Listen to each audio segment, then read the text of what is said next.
Hi welcome back to Sadhana spear. ಇವತ್ತು ನಾವು FDA ನಾನ್ HK cut off score ಎಷ್ಟು ಅಂತ ಪ್ರೆಡಿಕ್ಟ್ ಮಾಡ್ತಿದ್ದೀವಿ.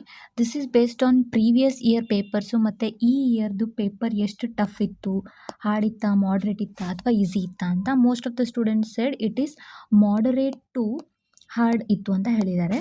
ಸೊ ಹಾಗಾಗಿ ಪೇಪರ್ ಕಟ್ ಆಫ್ ಸ್ವಲ್ಪ ಕಡಿಮೆ ಬರಬಹುದು ಅನ್ನೋ ಒಂದು ಪ್ರೆಡಿಕ್ಷನ್ ಇದೆ.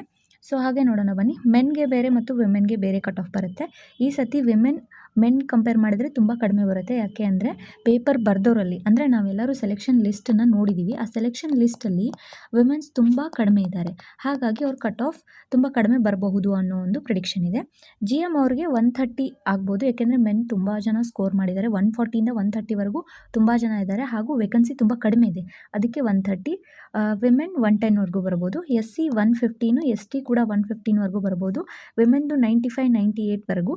ಇನ್ನು ಕ್ಯಾಟಗರಿ 1 120, 2A ಕೂಡ 120, 2B ಇದು ಕೂಡ 120 ಲೆವೆಲಿಗೆ ಬರ್ಬೋದು.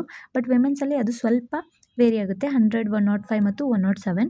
ಇನ್ನು 3A 3B ಬಂದುಬಿಟ್ಟು 124, 125. ಇನ್ನು ವಿಮೆನ್ಸಿಗೆ 107, 110ವರೆಗೂ ಬರಬಹುದು. ಯಾವುದೇ ಮಾರ್ಕ್ಸ್ ಆಗಲಿ ಇದು ಪರ್ಫೆಕ್ಟ್ ಇದೇ ಕಟ್ ಆಫ್ ಬರುತ್ತೆ ಅಂತ ಅಲ್ಲ, ಇದು ನನ್ನ ಪ್ರೆಡಿಕ್ಷನ್ ಆಗಿರುತ್ತೆ. +5 ಆರ್ -5 ಮಾರ್ಕ್ಸ್ ಆಗಲೂಬಹುದು. ಸೊ ಈ ಸ್ಕೋರಲ್ಲಿ ನೀವಿದ್ದರೆ ಅಡ್ವಾನ್ಸ್ ಕಂಗ್ರ್ಯಾಚುಲೇಷನ್ಸ್, ನಿಮಗೆ 1:3 ವೆರಿಫಿಕೇಷನ್ಗೆ ಕಾಲ್ ಬರುತ್ತೆ.